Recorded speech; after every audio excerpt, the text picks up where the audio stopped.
पुत्र उत्तानपाद का पिता मनु से भेंट करने के लिए जाने का समाचार सुनकर सुरुचि व्यग्र हो जाती है।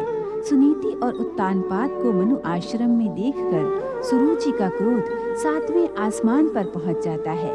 नारद की पावन हरिभक्ति से देवी लक्ष्मी प्रसन्न हो जाती हैं। श्री हरि का कथन सुनकर नारद संतुष्ट होते हैं। हरि कृपा से पाताल में समाया मधु राक्षस पुनः पृथ्वी पर आकर हरि भक्ति में लीन हो जाता है। दैत्य गुरु को अपमानित कर राहु भाग्य विधाता शनिदेव को पुकारता है। शनिदेव!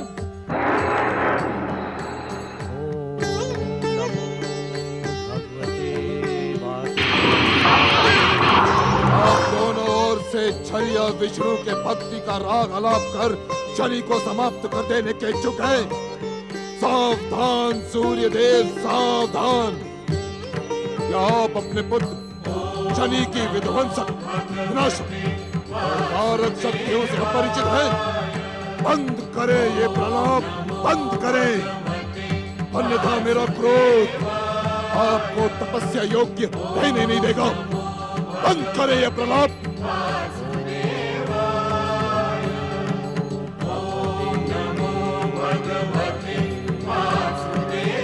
मारक शक्ति! सावधान शनिदेव! तनिक रुके, मेरी बात तो सुने शनिदेव, मेरी बात तो सुने। हाँ नारद, आज तुम्हारी कोई भी बात सूर्य देव की मेरे प्रहार से रक्षा नहीं कर सकती। मैं सूर्य देव को आहत कर विष्णु के संसार में अंधकार ही अंधकार कर दूंगा, जिससे तामसिक शक्तियों की विजय होगी और इस संसार में तामसिकता और भी बढ़ जाएगी। नारायण नारायण! तामसिकता बढ़ेगी अथवा नष्ट होगी, इसका निर्णय तो समय ही करेगा शनिदेव। किंतु पितृघाती होने का विचार आपकी समस्त विध्वंसक, विनाशक, भयानक और मारक शक्तियों को नष्ट कर देगा। आपका हित इसी में है कि अपने पिता सूर्यदेव पर प्रहार करने के विचार को त्याग कर आप यहाँ से अदृश्य हो जाएं। मैंने कहा था ना नारद, मैंने कहा था ना कि आज तुम्हारी कोई भी बात सूर्य की मेरे प्रहार से रक्षा नहीं कर सकती। सावधान शनिदेव! सूर्यदेव आपके पिता ही नहीं, इस समय श्री विष्णु की आराधना में लीन तपस्वी हैं। एक तपस्वी को समाप्त करने का विचार महापाप है। मैं आपको पहले ही बता चुका हूँ कि सूर्यदेव की आराधना का प्रभाव आपके लिए कल्याणकारी होगा। मुझे आपके परामर्श की आवश्यकता नहीं है नारद। शनिदेव का कल्याण उनकी कुदृष्टि में समाया है। अब मुझे विष्णु भक्ति का पाठ पढ़ाने के इच्छुक है विष्णु भक्त नारद, परंतु मैं तुम्हारे षड्यंत्र में नहीं आऊंगा।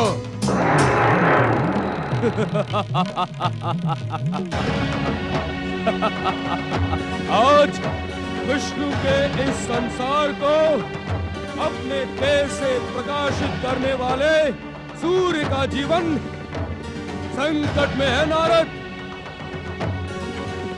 शनिदेव, आप इस नारद के बहकावे में ना आए, अन्यथा हमारे घोर शत्रु विष्णु के भक्तों का स्वर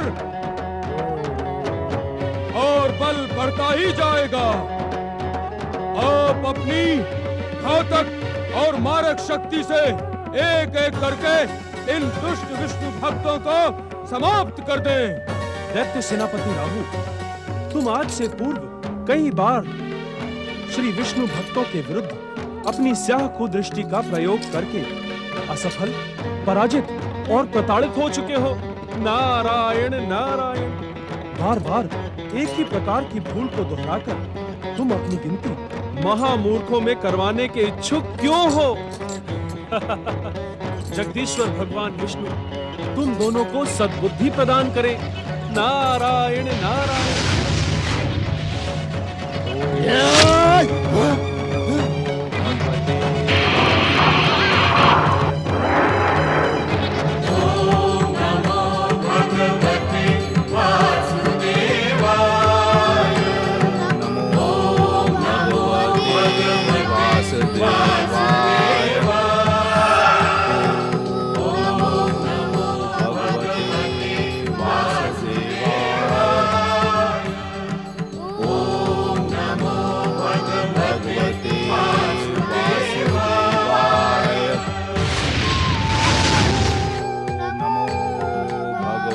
नमस्ते वासुदेवाय। देवराज, ये मधु मधुवन का स्वामी ही नहीं, राक्षस भी है। यदि हमने तप भंग के लिए शक्ति का प्रयोग किया तो शुक्राचार्य, शनि और राहु यहाँ प्रकट हो जाएंगे और हमारा व्यर्थ रूप से संघर्ष प्रारंभ हो जाएगा। पवन देव का कथन उचित है देवराज। हमें मधु और ध्रुव के तप को भंग करने का कोई अन्य उपाय सोचना होगा। आप दोनों का कथन उचित तो है, किंतु समय उचित नहीं। अर्थात यदि इस समय हमने इनका तप भंग न किया तो भगवान विष्णु से वरदान प्राप्त करके ये हमारे स्वर्गलोक को चुनौती देने लगेंगे। हमारा इंद्रासन संकट में पड़ जाएगा। किंतु देवराज, सूर्यपुत्र शनिदेव और दैत्य सेनापति राहु की कुदृष्टि भी इनकी तप शक्ति के सम्मुख पराजित हो गई है। हमें ज्ञात है, इस कारण हम इन दोनों पर एक साथ नहीं, अलग अलग प्रहार करेंगे। पहले हम अपनी शक्ति से मधु को आहत कर उसे तपस्या योग्य रहने ही नहीं देंगे। उसके पश्चात ध्रुव पर अपनी युक्ति का प्रयोग करेंगे। वज्र,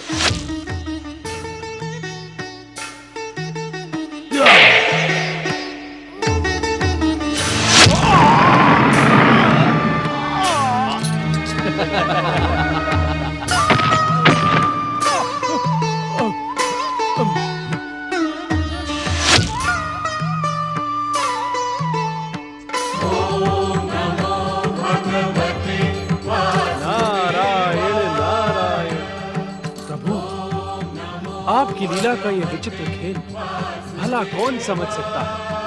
आप धन्य हैं प्रभु, आप धन्य हैं।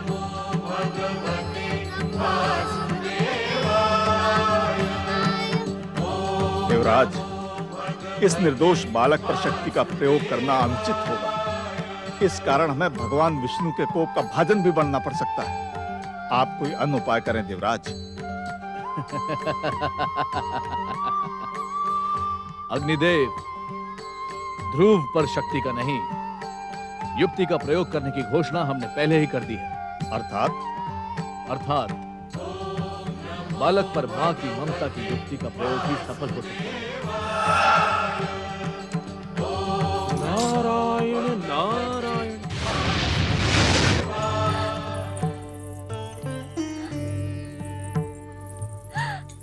इन बहुमूल्य अश्रुओं को व्यर्थ न करे विजया रानी। इन अश्रुओं को दुखदाई दिनों के लिए संभाल कर रखें। इससे अधिक दुखदाई दिन और क्या हो सकता है सुखिया माई। अपने स्वामी पति परमेश्वर को देखकर भी मैं उनका आशीर्वाद न पा सकी, पर रानी सुरुचि ने मेरे बस स्वामी के सन्मुख मेरे महान सास एवं ससुर का अपमान व निरादर किया, और इन सब प्रयासों के पश्चात भी मेरा ध्रुव के लिए अश्रु न बहाएं विद्या रानी। उनके लिए शोक करना अनुचित है। वे भगवान श्री विष्णु की परम पावन दिव्य भक्ति पाने के लिए हमसे बिछड़े हैं। प्रभु कृपा हुई तो वे शीघ्र ही सफल होकर लौटेंगे। परंतु मैं एक माँ हूँ। जगत पालक श्री विष्णु ने माँ का हृदय कोमलता और ममता के तत्व से बनाया है।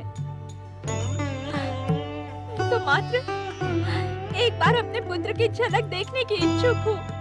विजया रानी, मेरा कोमल बालक मनों के कष्ट सहते सहते कहीं मुरझा तो नहीं गया? जो भक्त भक्ति में लीन होता है वो खाना पीना सब कुछ भूल जाता है।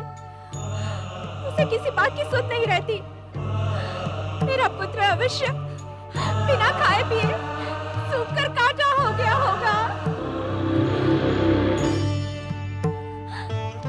सुखिया माई सत्य कह रही है महारानी सुनीति। हर्ष और आनंद की इस घड़ी में आप अपने अश्रुओं को व्यर्थ न करें। मुझे भागन के भाग्य में हर्ष और आनंद कहां से दिख गए आपको? महारानी सुनीति, हमने आपके पुत्र ध्रुव को भयानक वन में से ढूंढ निकाला है। क्या ये हर्ष और आनंद का विषय नहीं है? अवश्य है, अवश्य ही यह हर्ष और आनंद का विषय है। किंतु आप अपनी बात निसंकोच कहें महारानी सुनीति। आपने इच्छा मात्र से यहाँ प्रकट होकर अपनी दिव्यता सिद्ध कर दी है, किंतु क्या हम आपका परिचय? अवश्य। मैं स्वर्गाधिपति देवराज इंद्र हूँ। देवराज इंद्र? चकित होने की आवश्यकता नहीं है महारानी सुनीति। आपका भोला, कोमल और अबोध बालक अभी जब तब व्रत के विषय में कुछ नहीं जानता।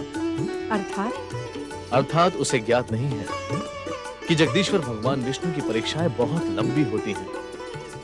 ज्ञात नहीं कि वे कब किसकी तपस्या से प्रसन्न हो, और जब हो तब तक बालक ध्रुव जीवित रह भी पाएगा अथवा नहीं। नहीं नहीं, ऐसा ना कहे देवराज। इंद्र महाराज, हमारे ध्रुव को कुछ भी हानि ना हो। इस समय स्थिति तो ऐसी ही है महारानी सुनीति कि अघटित विघटित हो सकता है। विष्णु भक्ति में लीन बालक ध्रुव के प्राण कभी भी नहीं, आपको हमारे ध्रुव के प्राणों की रक्षा करनी ही होगी, अन्यथा मैं आपके चरण नहीं छोड़ूंगी। उठो महारानी, उठो। ध्रुव की दुर्दशा को देखकर मैं स्वयं को रोक न सका और आपके समीप चला आया। किंतु क्या देवराज? मैं उसके हट को खंडित करने में असफल रहा। मुझे आपके कष्ट, दुर्भाग्य और दुखों का भली भांति ज्ञान है महारानी सुनीति, किंतु ध्रुव के हट को अब आप ही खंडित कर उसके प्राणों की रक्षा कर सकती हैं। समय व्यर्थ ना करें महारानी सुनीति। कहीं ऐसा ना हो कि हमारे पहुंचने से पूर्व ही वो अबोध बालक यमराज का भोजन बन जाए। नहीं नहीं, आपकी कृपा पाकर मैं धन्य हो गई। शीघ्र चले देवराज, मुझे मेरे पुत्र के समीप ले चले। अवश्य। मैं आपको अपनी दिव्य शक्ति से आकाश मार्ग से ले चलता हूं। नारायण नारायण। धैर्य महारानी सुनीति, स्वार्थी इंद्र के माया चक्र में न उलझे आप। देवर्षि, आप यहाँ इस समय? प्रणाम देवर्षि। प्रणाम महारानी सुनीति।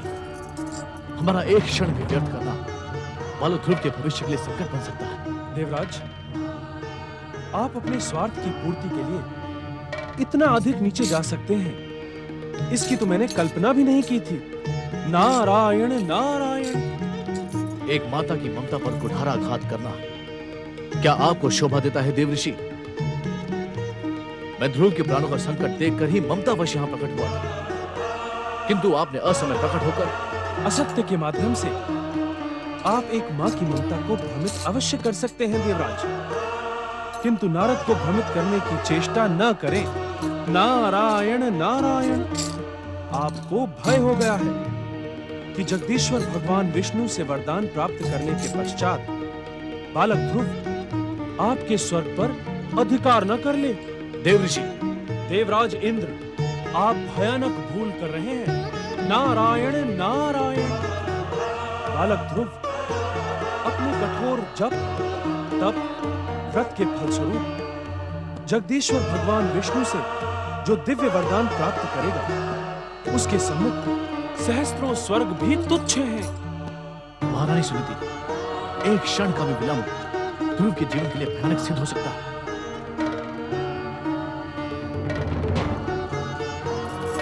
विलंब से तो मैं आपको तथा आपके स्वार्थ को पहचान गई हूँ देवराजेंद्र। उचित यही होगा कि आप जिस प्रकार यहाँ प्रकट हुए थे, उसी प्रकार यहाँ से अदृश्य हो जाएं। देवऋषि नारद, देवताओं के ऋषि और शुभचिंतक होकर भी आपने मेरा जो भयानक अपमान और निरादर करवाया है, उसका परिणाम शुभ नहीं होगा।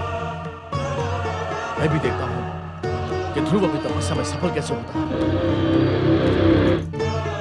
नारायण नारायण।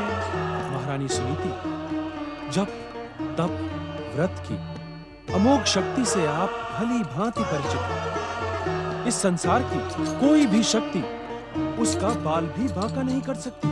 नारायण नारायण। आप जगदीश्वर में आस्था और अपने पुत्र की दृढ़ भक्ति पर श्रद्धा रखें। आपका कल्याण हो।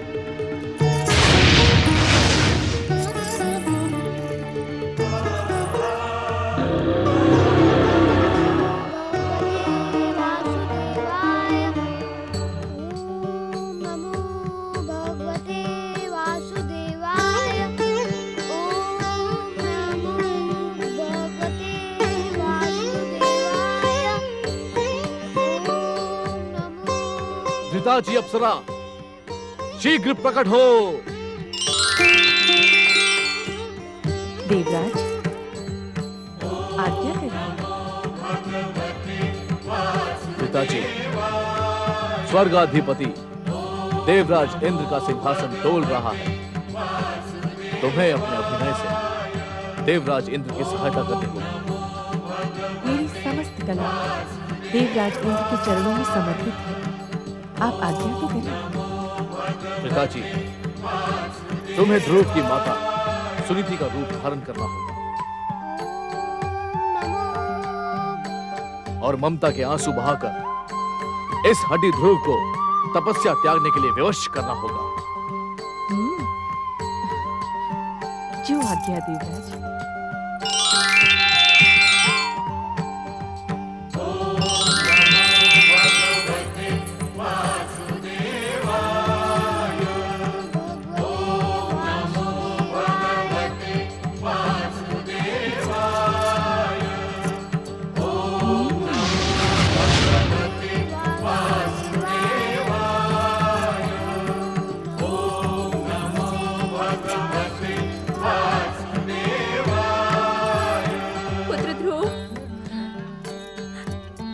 लाडले, अपनी हट के कारण ये कैसी दुर्दशा कर ली है तूने अपनी। तनिक अपने शरीर को तो देख, कितना मुरझा गया है तू। अपनी माता पर दया कर लो। तेरी ये दशा मुझसे नहीं देखी जाती। ध्रुव, लौट चल मेरे साथ। चल लौट चल, त्याग दे इस सब को।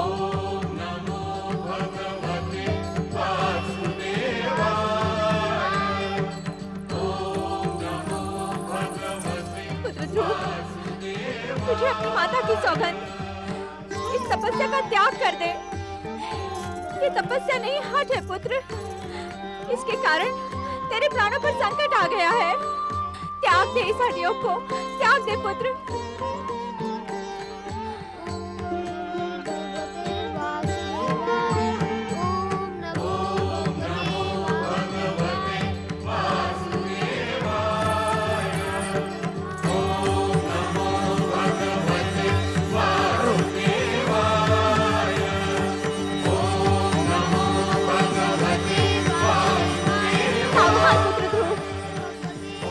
तुम्हें अपने प्राणों से मोह नहीं तो मेरी घोषणा भी सुन लो। मैं तुम्हें इस प्रकार अकाल मृत्यु स्वीकार नहीं करने दूंगी। मैं स्वयं प्राण त्याग दूंगी।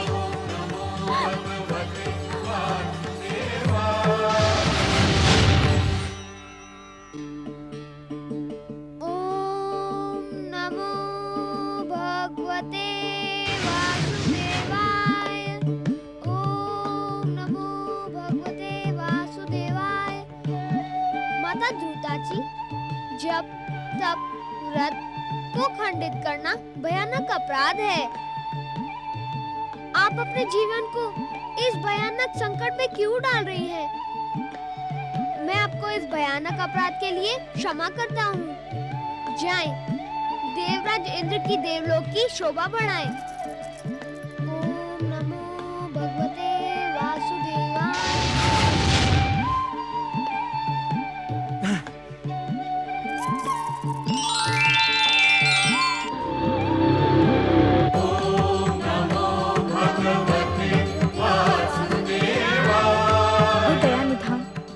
हे जगत पालक, हे जगदीश्वर, अपनी योग निद्रा को विराम दे और मेरी पुकार सुने।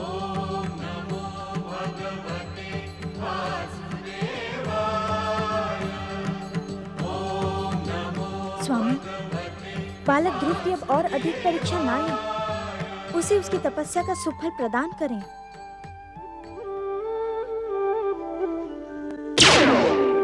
जगदीश्वर भगवान विष्णु को सप्तऋषियों का प्रणाम। हे भक्तवत्सल भगवान, हे जगदीश्वर, आज हम सब आपके सम्मुख एक प्रार्थना लेकर उपस्थित हुए हैं। हमारी प्रार्थना सुने प्रभु। बैकुंठ में सप्त ऋषियों का स्वागत है।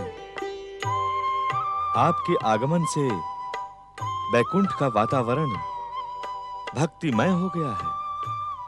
अपनी इच्छा कहें, मैं आपका क्या शुभ कार्य करूं? हे जगदीश्वर, बालक ध्रुव की अनुपम भक्ति साधना सफल करें और उसकी समस्त इच्छाएं पूर्ण करें प्रभु। हे जगदीश्वर, बालक ध्रुव की व्यथा हमसे देखी नहीं जाती। आप हमारी करुण पुकार सुनकर बालक ध्रुव को अनन्य भक्ति का पुण्य प्रदान करें प्रभु। सप्तऋषियों, आप उचित समय पर पधारे हैं। हम आपके अनुरोध को अवश्य स्वीकार करेंगे। हे दयानिधान, यदि आप आज्ञा करें तो हम अपनी एक शंका का समाधान भी कर लें। सप्तऋषि पुलस्त्य, यदि आप में से किसी के मन में शंका या संदेह बना रहेगा तो वो हमारे सृष्टि और जप तप व्रत के लिए अनुचित होगा। कारण कि आप सृष्टि के उच्च विचारों, जप तप व्रत के मूर्तिमान आदर्श हैं। कहें, आप क्या कहते हैं? हे जगदीश्वर, आपने अबोध और कोमल बालक ध्रुव की इतनी कठोर परीक्षा ली, उसे इतनी लंबी साधना के लिए विवश किया, किस कारण प्रभु? बालक ध्रुव की अटल भागवत भक्ति, भविष्य में भक्ति और जप तप व्रत करने वाले भक्तों के सम्मुख प्रेरणा का स्रोत बने। ध्रुव का नाम बालकपन से ही भक्ति और श्रद्धा के इतिहास में अमित अक्षरों से अंकित हो, यही हमारी कामना है। क्षमा प्रभु, अपनी कामना पूर्ति के लिए क्या आपने बालक ध्रुव को संकटों के भयानक पाश में उलझा नहीं दिया है?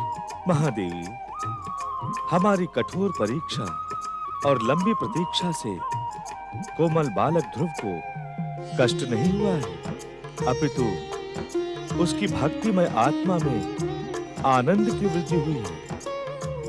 उसने इस जप तप व्रत के माध्यम से हमारे सच्चिदानंद स्वरूप के दर्शन प्राप्त किए हैं। उत्तम उत्तम उत्तम। ध्रुव को दर्शन और वरदान देना तो अब केवल औपचारिकता है, और वो औपचारिकता हम शीघ्र ही पूर्ण करेंगे। इतना ही नहीं सप्तऋषियों, राक्षस मधु तथा सूर्य देव को भी हमारी कृपा शीघ्र ही प्राप्त होगी। हे जगदीश्वर, आपके वचन सुनकर हम सब धन्य हो गए। आपकी लीला अपरंपार है प्रभु, अपरंपार है।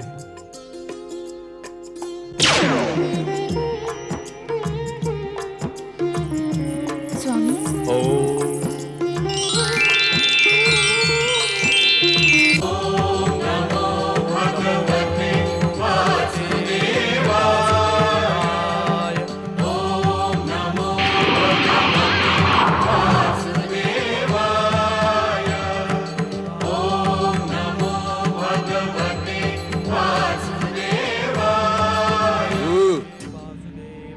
सूर्य की तपस्या से चकित होकर तुम मेरा ही स्मरण कर रहे थे ना?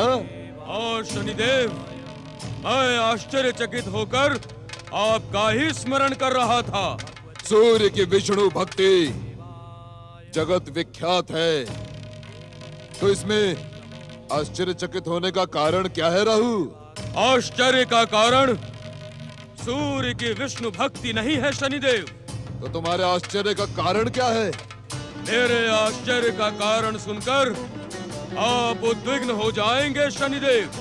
तुम्हारे आश्चर्य का कारण सुनकर हम उद्विग्न हो अथवा ना हो, किंतु ये सुनकर हम चकित अवश्य हैं कि संसार का कोई कारण भाग्य विधाता शनिदेव को उद्विग्न कर सकता है। शनिदेव, तनिक इतना तो बताएं कि आपने अपने घोर शत्रु सूर्य देव की तपस्या इतनी लंबी क्यों चलने दी? अब तक आपने घोर दैत्य शत्रु के तप को खंडित क्यों नहीं किया? प्रभु, इस घोर शत्रु को दंडित न करने का कारण इस संसार के समस्त राग, द्वेष, छल, कपट, एते, अनेते, कुनेते और ईर्ष्या को आश्रय प्रदान करने वाले भाग्य विधाता शनिदेव की कूटनीति है। कूटनीति अर्थात? प्रभु, हम अपने घोर शत्रु और अपने पिता सूर्यदेव को दंडित ना करके इस संसार को ये दिखा देने के इच्छुक हैं कि हम अपनी माता की हत्या करने वाले इस घोर शत्रु के सुपुत्र भी बन सकते हैं। इच्छा मात्र पर हम इन तपस्वी सूर्यदेव को एक ही फूंक में उड़ा भी सकते हैं, किंतु हम ये जानने के इच्छुक हैं कि इनकी तपस्या सफल होती है अथवा नहीं। क्षमा करें शनिदेव, दैत्य शत्रु सूर्य देव की तपस्या के सफल होने से आपको क्या लाभ होगा? प्रभु, सूर्य देव को क्षमा करने और उनकी तपस्या की प्रतीक्षा करने के पीछे मेरा उद्देश्य मात्र इतना है, ये छलिया विष्णु से क्या वरदान प्राप्त करते हैं। यदि हम इनकी तपस्या को खंडित करते हैं तो हम इनके वरदान को देखने से वंचित रह जाते हैं। क्षमा करें शनिदेव, मुझे आपकी कूटनीति तनिक भी समझ में ना आई। आती रहू, भाग्य विधाता शनिदेव की कूटनीति तुम्हारे समझ में आएगी भी नहीं। ओम नमो भगवते वासुदेवाय। ओम नमो। हे परम भक्त सूर्यदेव, आपका द्वितीय व्रत पूर्ण हुआ। अपने इस जप तप व्रत को विराम दें। प्रभु, प्रभु, हे भक्तवत्सल, हे जगत पालक जगदीश्वर, मुझे पूर्ण विश्वास था कि आप प्रकट होकर मेरी मनोकामना अवश्य पूर्ण करेंगे। सूर्यदेव, हमें आपकी कामना का ज्ञान है और हम इस समय उसे पूर्ण करने के लिए ही यहाँ प्रकट हुए हैं। शनि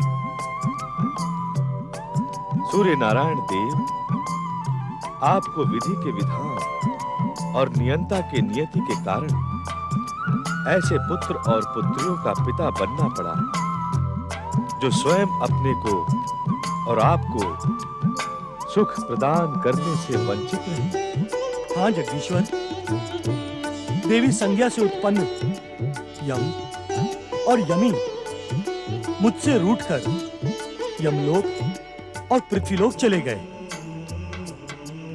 उन्हीं की प्रतिरूप देवी छाया से उत्पन्न शनि तथा तप्ती धमवश हमसे वैर भाव ठानकर हमारे दुख का कारण बने। अपने नियति को लेकर आप दुखी न हो सूर्यदेव। आपके पुत्र यम को यमराज बनना ही था। यमी और तपती को पृथ्वी लोक पर आश्रय लेकर नदी के रूप में बहना ही था। शनि देव को भी आपका शत्रु बनना पूर्व निर्धारित विधि का विधान था। भक्तवत्सल, तो क्या चिंतित न हो सूर्य नारायण, अब आप में समाहित हमारा दिव्य अंश आपको सुसंतान के सुख से वंचित नहीं रखेगा। हम आपको ऐसे 2 दिव्य पुत्रों का वरदान प्रदान करते हैं जो किसी माता के उदर से नहीं, आप ही के तेजस्वी शरीर से उत्पन्न होंगे।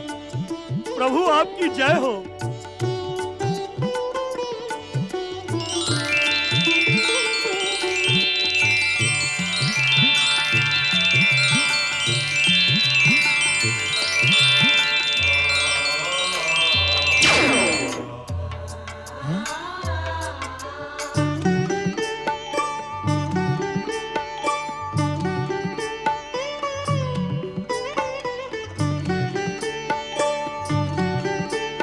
आप धन्य हैं।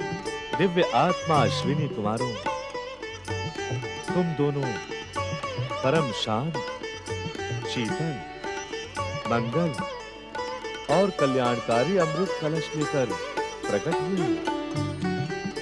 इस दिव्य अमृत के समान ही तुम दोनों का स्वभाव परम शांत, शीतल, तृप्तिकारक और सुखदायी होगा। तुम दोनों जिसका भी स्पर्श करोगे वो तन मन के समस्त रोगों से मुक्त हो जाएगा। भविष्य में तुम दोनों देवताओं के वैद्य के रूप में ख्याति और सम्मान प्राप्त करोगे। आपकी कृपा पाकर हम धन्य हो गए जगदीश्वर। हे भक्त वत्सल, हम सदा आपके दिखाए हुए पथ पर आगे बढ़ते रहेंगे। आपका कथन हमारे लिए आज्ञा के समान है। इसका पालन करने से हमारा ये जीवन धन्य हो जाएगा। आपकी जय हो। सूर्यदेव, अपने इन आज्ञाकारी और दिव्यात्मा पुत्रों को अपनी कामना पूर्ति का आदेश दें। आप सबका कल्याण हो।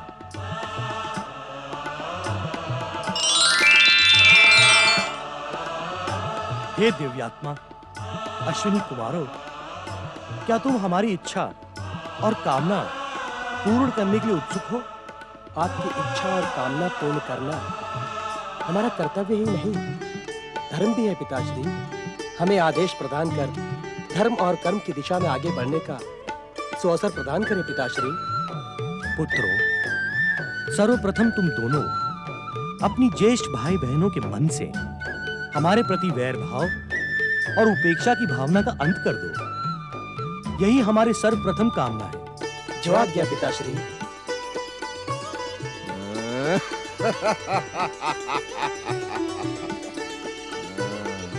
पिताश्री, हम आपकी ये कामना, आपके ही आशीर्वाद और जगदीश्वर भगवान विष्णु की कृपा से अवश्य पूर्ण करेंगे। हमें अपनी दूसरी आज्ञा भी प्रदान करें पिताश्री। पुत्रों, तुम्हारा मध्यम भ्राता शनि अति महत्वाकांक्षी तथा विध्वंसक शक्तियों का अधिष्ठाता है। अपनी अति महत्वाकांक्षा के कारण शनि देव को जगदीश्वर भगवान विष्णु के अमोघ अस्त्र से आहत होना पड़ा। सर्वप्रथम तुम दोनों शनि को स्वस्थ करने का कार्य करो। जो आज्ञा पिताश्री। हम अपने अभियान में सफल हो ऐसा कल्याणकारी आशीर्वाद प्रदान करें पिताश्री। ओम नमो भगवते वासुदेवाय।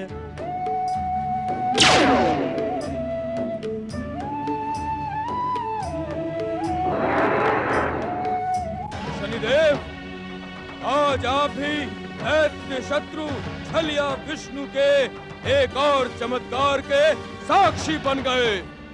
मुझे उत्तेजित करने के लिए व्यंग की भाषा बोलकर तुम अपना कौन सा स्वार्थ सिद्ध करने के इच्छुक हो रहो?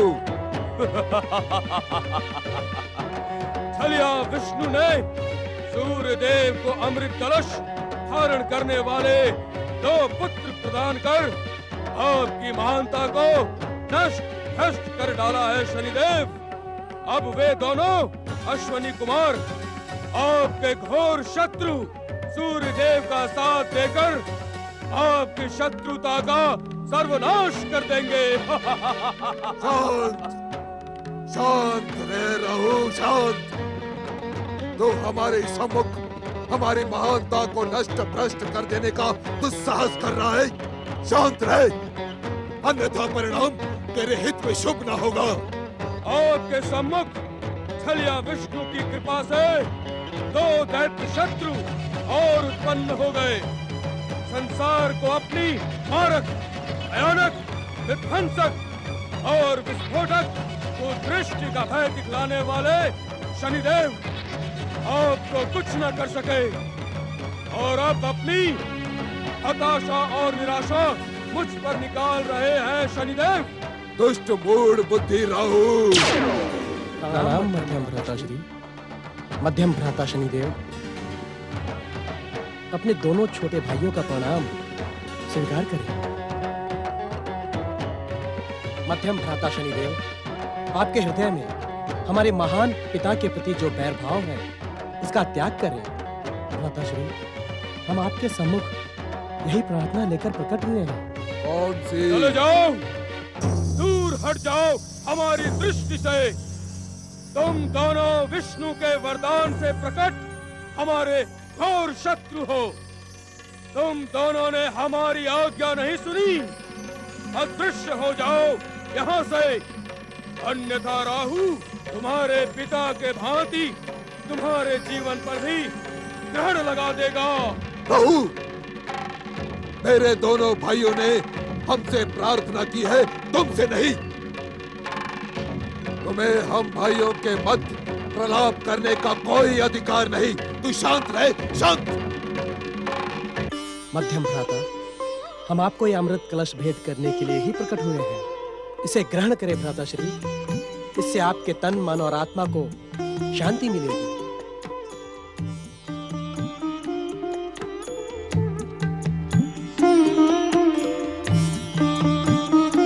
जगदीश्वर भगवान विष्णु की कृपा से प्राप्त यह अमृत संसार के हर शाप, ताप, रोग और दोष का अंत करने में सक्षम है। भ्राताश्री, इसे ग्रहण करते ही आपका अमोघ अस्त्र से आहत चरण पूर्ववत स्वस्थ हो जाएगा।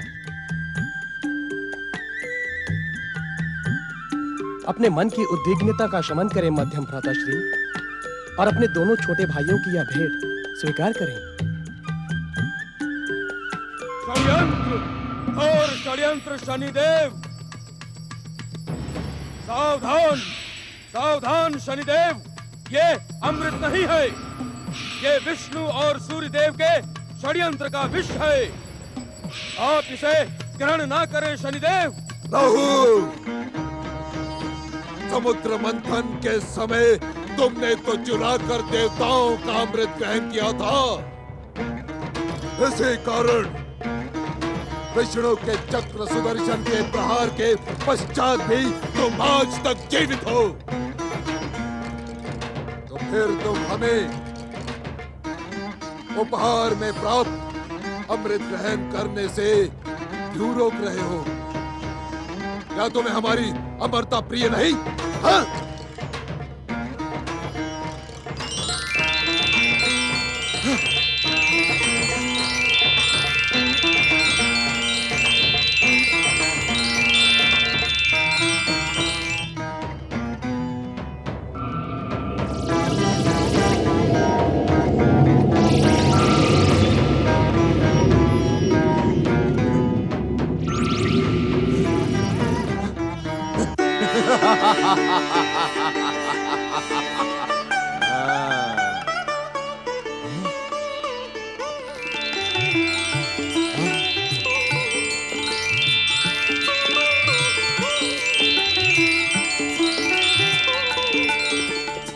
चकित न हो मध्यम भ्राताश्री, जगदीश्वर भगवान विष्णु की कृपा से प्राप्त अमृत का अक्षय कलश रिक्त होते ही स्वतः भर जाता है। मध्यम भ्राताश्री, आपने हमारी प्रार्थना सुनी, इस कारण हम आपके आभारी हैं। आपकी जय हो।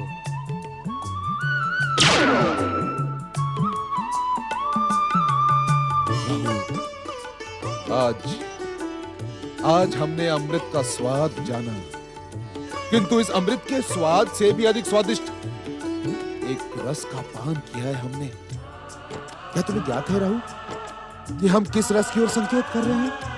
मुझे कुछ भी ज्ञात नहीं शनिदेव। राहु, इस अमृत रस के पान करने के साथ ही मुझे यह भी ज्ञात हुआ कि परिवार और भाइयों का प्रेम कितना निर्मल और सुखदायी होता है। जीवन में पहली बार राहु, पहली बार मुझे भाई और परिवार के प्रेम की अनुभूति मिली। आज मेरा जीवन धन्य हुआ राहु, धन्य हुआ।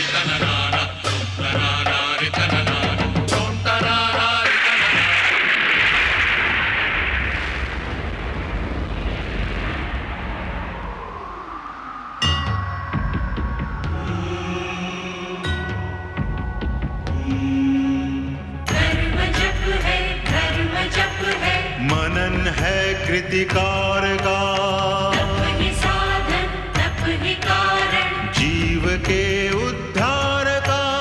व्रत है तृप्ति, व्रत है निष्ठा, दर्श है ओंकार का, दर्श है ओंकार का।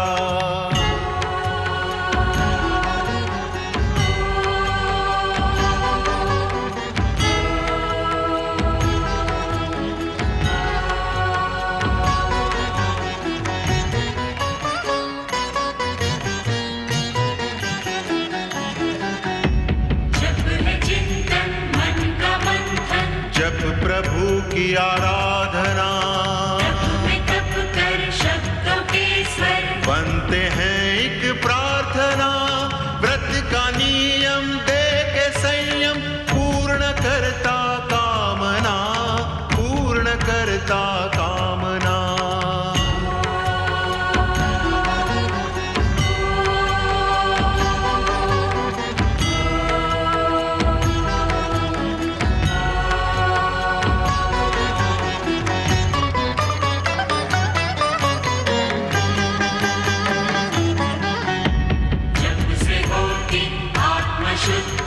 होती निर्मल भावना, तप का प्रभु शरण में नम्र सी एक वंदना। व्रत के तप से निकट